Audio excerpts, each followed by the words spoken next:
Bonjour à tous, j'espère que vous vous portez très bien. Vous le savez, c'est toujours pour moi un véritable bonheur de vous retrouver et de partager avec vous ces vidéos. Et justement, dans celle-ci, je vous parlerai de 3 étapes pour devenir ce que vous êtes. Alors, vous allez constater que ce titre déjà prête la confusion parce que je dis 3 étapes pour devenir le futur, ce que vous êtes. D'accord? Donc, je parle d'abord du futur et je parle du présent. Vous devez comprendre une chose. Tout ce qui existe a déjà existé. Il n'y a rien de nouveau sous le soleil, il n'y a rien de nouveau sur cette terre. Tout ce que vous pouvez observer autour de vous, que ce soit le ciel, que ce soit les nuages, que ce soit la terre, le sable, les animaux, les oiseaux, le vent, la pluie, bref, tout ce que vous pouvez observer autour de vous a d'abord existé quelque part. Que ce soit les voitures, les avions, les appareils, toutes ces choses ont déjà existé quelque part. Vous allez me dire, alors, mais où est-ce que ces choses ont existé? Dans quel monde est-ce que ces choses ont existé? C'est une bonne question. Alors, la terre, le vent, le ciel, les animaux, ces choses ont d'abord existé dans la pensée de Dieu. Dieu a pensé la terre, il a pensé les hommes et il les a créés. Il a dit, créons l'homme à notre image. Avant de créer l'homme, Dieu avait déjà un plan, il avait déjà l'image de l'homme en tête. Donc, l'homme a d'abord existé dans la pensée de Dieu. La terre a d'abord existé dans la pensée de Dieu. Tout ce que nous pouvons voir, les animaux, les arbres, ont d'abord existé dans la pensée de Dieu. Vous allez me dire, et l'homme alors, dans tout ça? Vous voyez la chaise ou bien la caméra qui me filme aujourd'hui?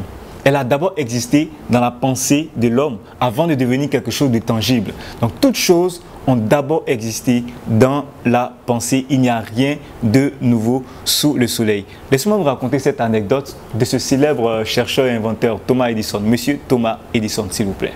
Alors, vous savez, à son temps, on s'éclairait à l'aide d'une bougie. Donc, c'est du feu, et puis ça fond, c'est de la flamme, c'est dangereux, ça dégage de la fumée, tout ça. Et donc, si tu mets ta bougie sur la table, je me souviens lorsqu'on était encore chez les parents, il y a des moments où on coupait le courant. Donc, on avait des bougies, là, on les mettait sur la table. Mais gare à toi, si tu vas dormir, que tu oublies la bougie sur la table, tu vas te réveiller dans un incendie. Vous voyez? Et donc, c'est pour dire que la bougie n'était pas très commode. Un jour, monsieur Thomas Edison en a eu marre de s'éclairer à l'aide d'une bougie, à l'aide du feu. Et il a décidé de faire des recherches pour créer quelque chose qui pouvait l'éclairer sans s'alimenter du feu. Il s'est mis à faire des recherches. Donc le fait déjà de se mettre à faire des recherches, cela signifie déjà qu'il avait quelque chose en tête. Parce que quand quelqu'un cherche quelque chose, il sait ce qu'il cherche. Sinon, comment il sait qu'il a trouvé? Donc M. Edison se met à faire des recherches. L'histoire nous raconte que M. Thomas Edison a fait près de 1000 essais qui ont tous échoué. Mais il ne s'est pas découragé, il a continué à chercher parce qu'il avait quelque chose en tête. Et un jour, subitement, ça a été comme la lumière qui s'allume dans son esprit, paf. Et il a découvert cette célèbre, cette fameuse formule qui lui a permis de créer l'ampoule. Laissez-moi vous raconter cette deuxième anecdote, celle de M. Henry Ford, le patron de la voiture Ford, la célèbre voiture Ford que nous connaissons aujourd'hui. À l'époque, les voitures étaient très chères. Et donc, les voitures étaient seulement réservées aux personnes très riches. Et donc lui, dans son esprit, il avait un moteur qu'il voyait dans son esprit qui pouvait être accessible à toutes les personnes de classe moyenne. Vous voyez? Et donc ce qu'il a fait, il a recruté des ingénieurs, il a recruté des techniciens, des mécaniciens et il leur a exposé son projet. Voilà, monsieur, j'ai tel projet, je veux tel moteur, je veux que vous l'assemblez comme ça en un seul bloc, il devrait faire ceci, il devrait faire cela. Il a tout expliqué. Et ces ingénieurs se sont mis aussitôt à la tâche.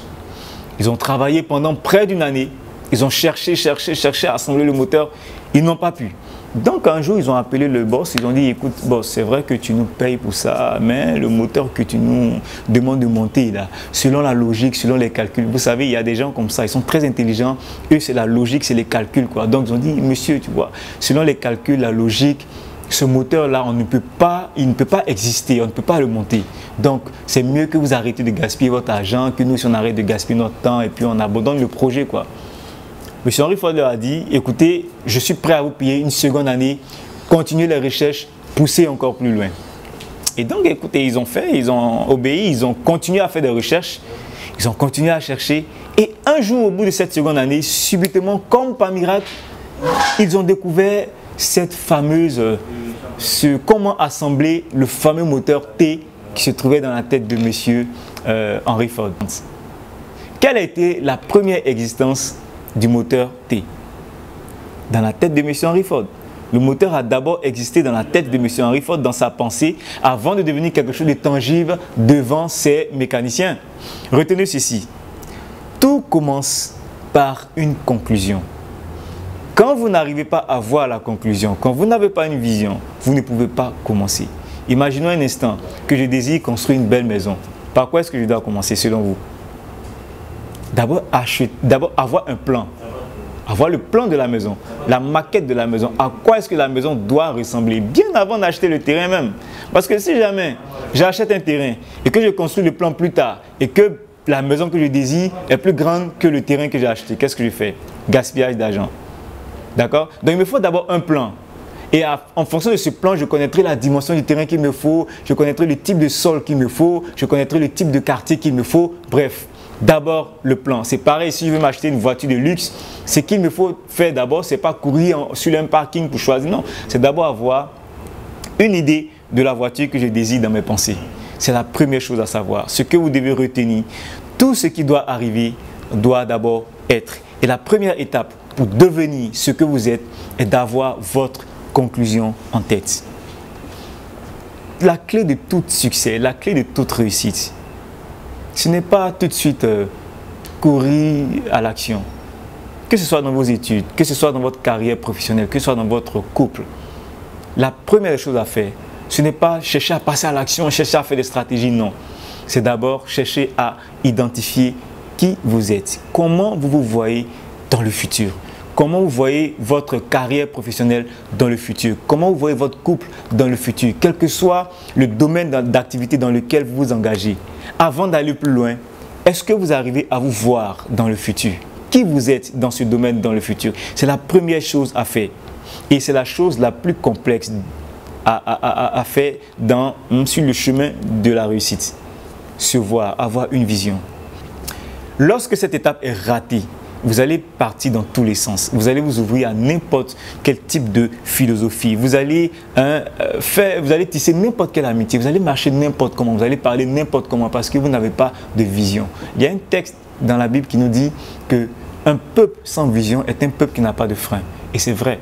Quand quelqu'un n'a pas de vision, il ne sait pas où il va, il ne sait pas où se diriger. C'est comme quelqu'un qui est sur un bateau, un capitaine qui est sur son bateau, il n'a pas de boussole.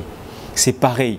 Vous voyez? Et mon expérience en tant qu'enseignant m'a permis de comprendre que le plus souvent, lorsque un élève, un enfant, un étudiant n'a pas d'intérêt vis-à-vis de ses études, le plus souvent, tout ce qu'on dit tout de suite, oh, cet enfant, il est inconscient, il est paresseux, il est fainéant, il est ceci, il est cela, on lui colle toutes sortes d'attributs. Mais au fur et à mesure que je me suis approché de ces enfants, j'ai fini par comprendre que ce n'est pas d'abord l'inconscience, ce n'est pas l'insouciance. Ces enfants n'arrivent pas à voir le futur. Chers parents, quand vous avez un enfant qui n'a pas d'intérêt vis-à-vis de ses études, c'est parce que d'abord, il n'a pas encore vu en lui le futur qu'il peut devenir. Donc lorsqu'il trouvera quelqu'un qui l'aidera à découvrir le futur qu'il peut devenir, ce qu'il peut accomplir dans le futur et qu'il comprendra que ce futur-là ne peut être atteint qu'en passant par les études, vous allez voir que naturellement, il va prendre ses études au sérieux. Vous n'allez plus avoir besoin de lui faire la police. Naturellement, il va s'auto-motiver pour ses études. C'est comme un petit garçon, il a 10 ans, il n'aime pas se laver. C'est normal. Les petites filles, ils n'aiment pas se laver. Mais lorsque ce petit garçon il atteint 12 ans, 13 ans, 15 ans, 16 ans, vous allez constater que naturellement, il aime se laver à 16 heures, il se lave, il est chic, il est propre. Pourquoi? Parce qu'il a repéré quelques jeunes filles dans le quartier qui il veut séduire. Donc naturellement, il est propre. Il a vu quelque chose, il a une vision, donc naturellement on n'a pas besoin de lui dire « lave-toi ». Et c'est pareil pour tout le monde, c'est pareil pour tous les objectifs. Quand vous avez une vision, quand vous avez votre conclusion en tête, alors vous pouvez vous mettre sur le chemin vers votre réussite. Il y a pas mal d'exercices de visualisation qui vous permettent de pouvoir identifier votre conclusion. Si nous restons ensemble, je vous donnerai pas mal d'exercices de visualisation pour vous permettre d'établir, d'identifier votre conclusion afin de pouvoir véritablement réussir votre vie. Récapituler, la première étape pour devenir, c'est d'abord déterminer qui vous êtes. Et quand je dis qui vous êtes, je ne parle pas de vous présent en tant que résultat de vos choix du passé. Non. Je parle de votre présent en tant que point de départ du futur que vous désirez, du futur que vous avez créé. Parce que comprenez qu'il y a deux types de présent. Il y a le présent en tant que résultat des choix de vos parents ou bien de vos choix passés. cette combinaison que j'appelle la combinaison passé-présent, la combinaison A. Dans cette combinaison, vous ne pouvez rien faire, vous ne pouvez rien changer. Les choix ont déjà été opérés. Vous êtes né dans une famille, vous êtes né dans un environnement, vous avez grandi dans un environnement, vous avez une mentalité, vous avez connu des choses qui ont déterminé ce que vous êtes aujourd'hui. Vous ne pouvez rien y faire. Vous avez des lacunes, vous avez des difficultés, vous souffrez, vous avez des manques. Bref, on le sait. Mais vous ne pouvez rien y faire. Donc, ça ne sert à rien de se concentrer sur la combinaison A. Par contre, il y a la combinaison B, c'est-à-dire le présent en tant que point de départ de ce que vous êtes censé devenir. Ce présent-là, la combinaison B, c'est-à-dire votre présent, quels sont les choix que vous faites aujourd'hui? Qui est-ce que vous décidez d'être? Quel est le genre de personne que vous décidez d'être aujourd'hui? Qui vous êtes?